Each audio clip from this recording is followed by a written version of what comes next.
What is good, defenders, and welcome to your favorite pre-match segment. This is Defenders of the Bank, and this, of course, is One More Sleep.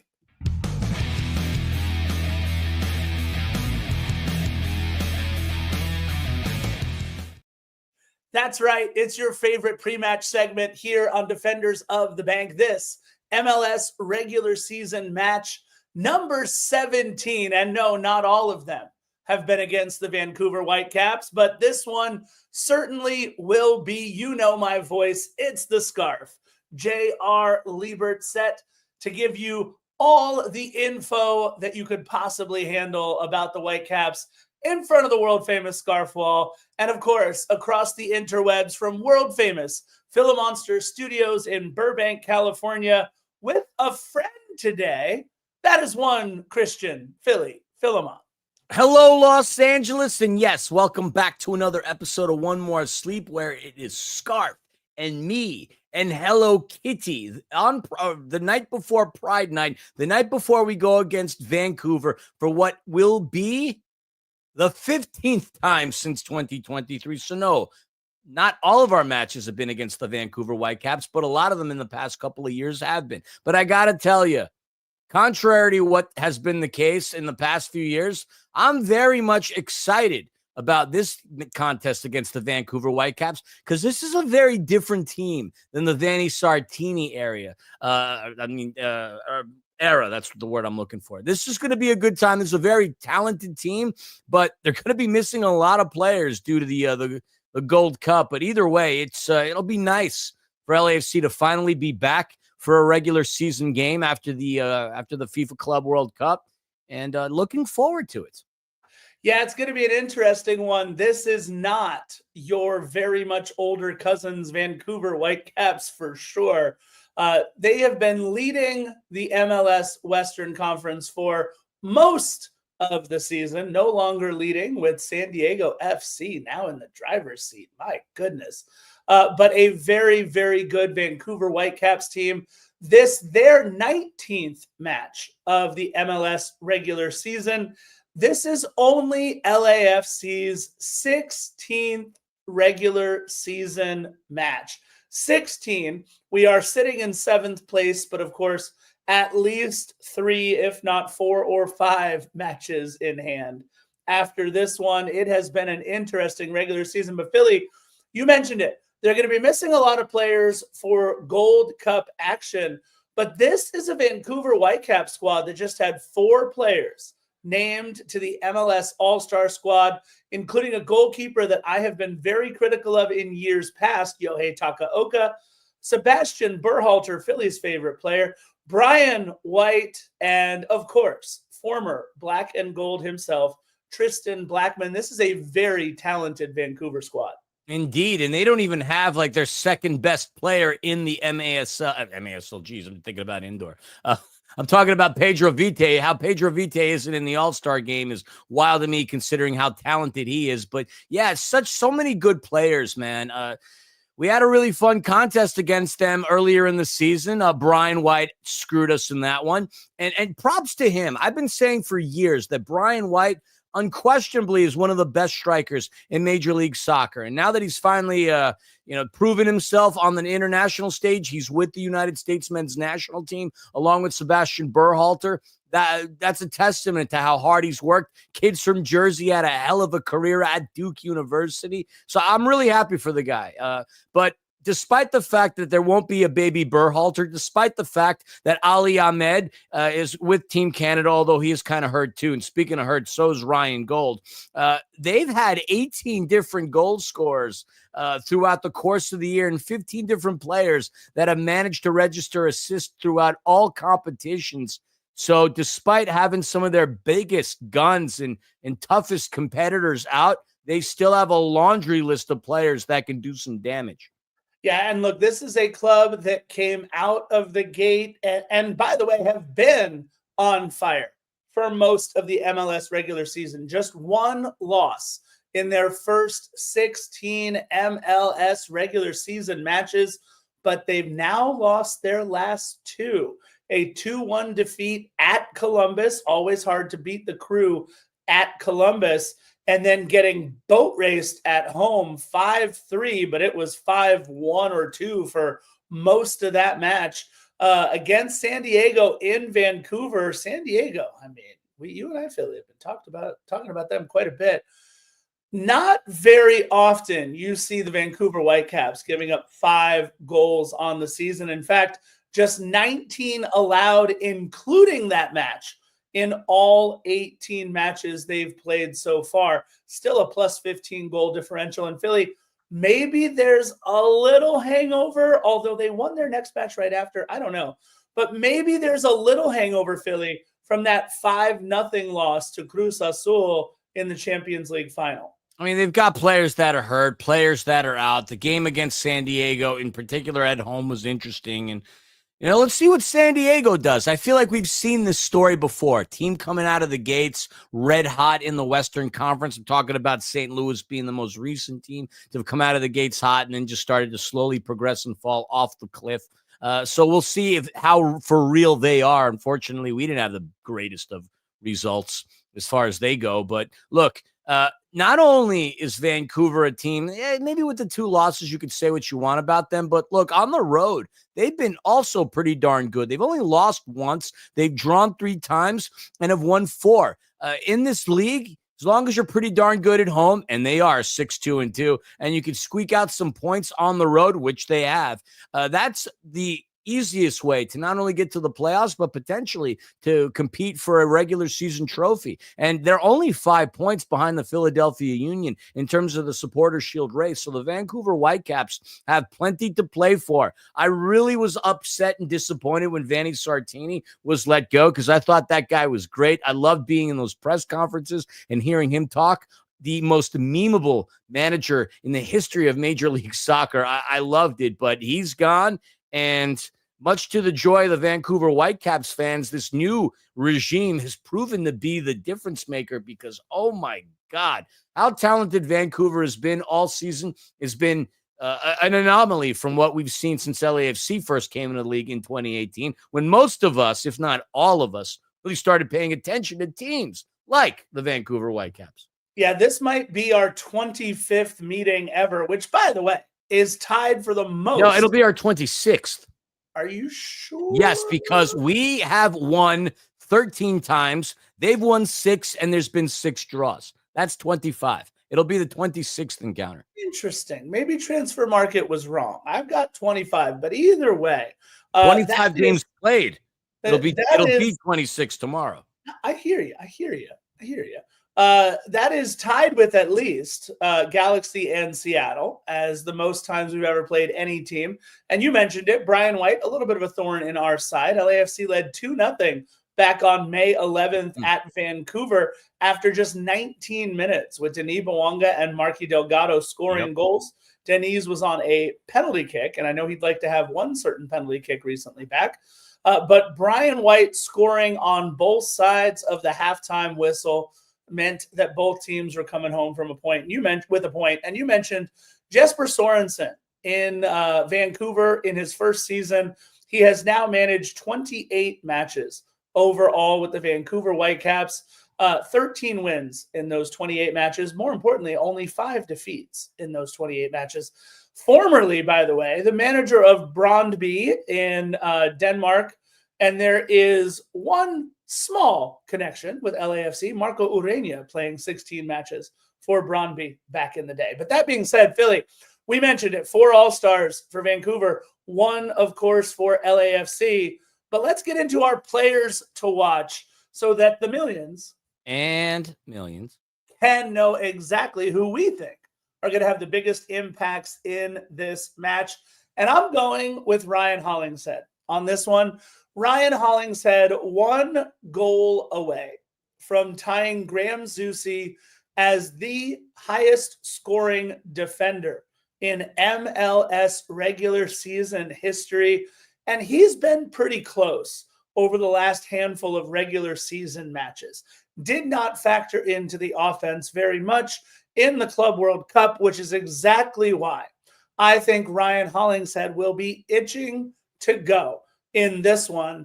And I think this will be a match where he'll be involved in the offense quite a bit. He seems to play decently on the carpet in Vancouver. And now that we're headed back for some home cooking, I really think Ryan Hollingshead and the rest of LAFC is going to thrive in front of the 32-52.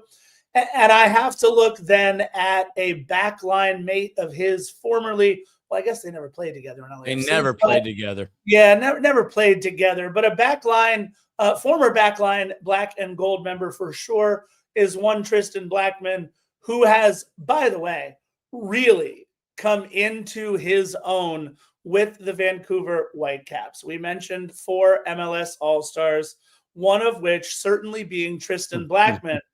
And here's something to watch out for, Philly, with Tristan Blackman. He has scored 3 goals overall this season, 2 in the MLS regular season, and both of his goals this season have been game winners for the Vancouver Whitecaps. So a little bit of danger if Tristan Blackman puts one in the back of the net, someone who you and I have loved and watched from afar now for the past couple of seasons for a while. So really looking forward to seeing Tristan Blackman back at BMO Stadium. I've got 2 members of the back line, Philly, Ryan Hollingshead and Tristan Blackman. Well, they're really going to need to shore up that back line, considering the fact that San Diego scored 5 on them, on Ocampo, on Blackman, on Veselinovic, and on Johnson. So Tristan, it's no surprise to me that he's having the type of career that he's been having. Our scouting department really saw a lot of amazing stuff from him during his time at the University of Pacific. He was pretty good with us, but obviously he's now standing out in Vancouver, and Vancouver's not exactly the worst place to be either. So I'm happy for Tristan Blackman, although I don't want him to be successful against us. For my players to watch, I'm going to start with Olivier Giroud. Yeah, that's a hot take considering how much I've been on the get this man out of LA wagon for a while. But since it's confirmed that he will no longer be a part of LAFC and he's going back to France, I think he's going to have himself a pretty darn good game because there's no more stress. There's no more pressure. His future right now is written. He knows exactly where he's going to go. So he may play with that confidence and feel loose and fun to the point where he may have a devastating impact on this game as far as Vancouver goes. And it would be a really nice way for him to depart, having one of his best performances for LAFC. At the end of the day, this guy is a legend, not for us, but globally, this guy is a legend. The all-time leading scorer in French football history, the goals that he's scored throughout his career, the guy's incredible. Heck, I've even seen him do amazing things at the Emirates, playing for Arsenal when you're going on trips to England. He's a darn good player. Unfortunately, it hasn't been the case for us, but why not have your best game in what will be your final game? And as far as Vancouver goes, we already referenced Ryan Gold will be out till sometime this month, actually. Brian White, their talisman, who is currently tied for 4th with most goals in MLS, 10? He's a few shy of Sturridge's from Nashville. He's playing with the U.S. national team. No Ali Ahmed, no Sebastian Berhalter. It's got to be Pedro Vite. And how Pedro Vite isn't in the All-Star game is, to me, a crock. But when you have so many goal contributions, 13 to be exact, 5 goals, 8 assists. A lot of the offense is going to go through him. And despite the fact that they had a horrid game against San Diego FC, he still created the most opportunities and the most chances for Vancouver. So he will be the player to watch as far as the Whitecaps are concerned. I love it. Look, it's the Olivier Giroud farewell game for sure. I'm thinking he gets 45 minutes, comes out for the halftime whistle, and then is promptly subbed off to an ovation. A little bit of a disappointing run with LAFC for sure, but his best stat is being among the top 20 in terms of MLS jerseys sold. What was his number anyway? Right. But Lil, by the way, thank you. Appreciate you, Lil. Not the club that he started for, of course. No. Grenoble was the club he actually started for. No, but he's going to Lil. Look, I think the keys to the match in this one are pretty simple. I think LAFC needs to enjoy the whole 32-52 back in front of them once again. Look, if anything, they saw some incredible away support in that first match against Chelsea. I thought that was a big performance by the 32-52. And then you go all the way to the end, our final match against Flamengo, and you saw some absolutely incredible away support from Flamengo. Same thing with the fans from Esperance. I really do think it's going to be nice to get some home cooking again and see the 32-52 back to their full-throated goodness that we are used to at BMO Stadium. So I think our boys need to feed off of that just a little bit. But more importantly than anything else, why go to the damn Club World Cup and play decently for long stretches of it if you're not going to let it affect you in a positive way for the rest of this MLS regular season? LAFC is about to play, as far as my math goes, our halfway match of the MLS regular season.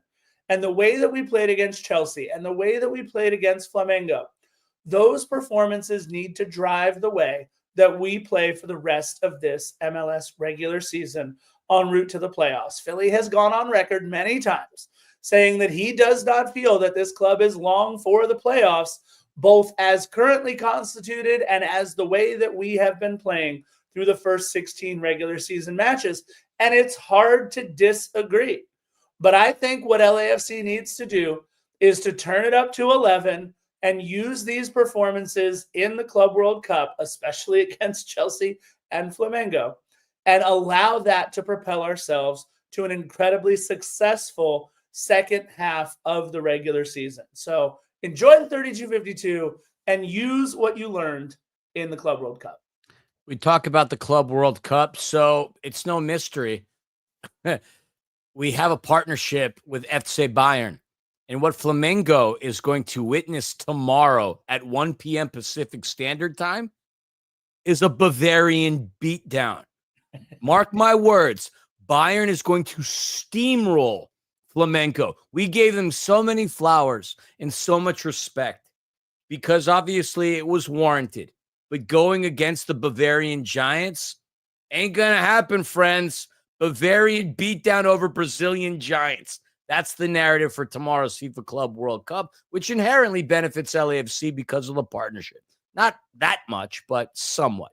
As far as keys to the game, Vancouver managed to score a lot of goals off set pieces. And we've been a little bit susceptible to conceding goals off of set pieces. So set piece defense is going to be a crucial aspect for LAFC to prevent the Whitecaps from finding the back of the net. In addition, and normally when they would have the likes of Ryan Gold and Brian White, they're a team that really loves to attack on the counter. But in this case, it will be us. If we can beat them on the counter, in particular their wingers, because we can, I think that leaves them very susceptible. A team that's been wounded in their last two encounters recently, if we could actually beat them at their own game, utilizing a 4-3-3 strategy, I do think we've got a darn good chance at winning. And more importantly, at home, we don't lose that often. So that's the way to do it. Prevent the set piece opportunities for the opposition and then beat them utilizing their own game on the counter. All right, so full disclosure, Philly sent me his picks for the slides, and I chose my scoreline after I saw what Philly's was. And sometimes you just got to hand it to somebody when you think they have a good scoreline. And I think Philly, and I'm gonna spoil your scoreline, Philly. I think when I saw your scoreline, I was like, yeah, I agree with my partner in pod. I think that LAFC, and I'm going to put Phillies up now too.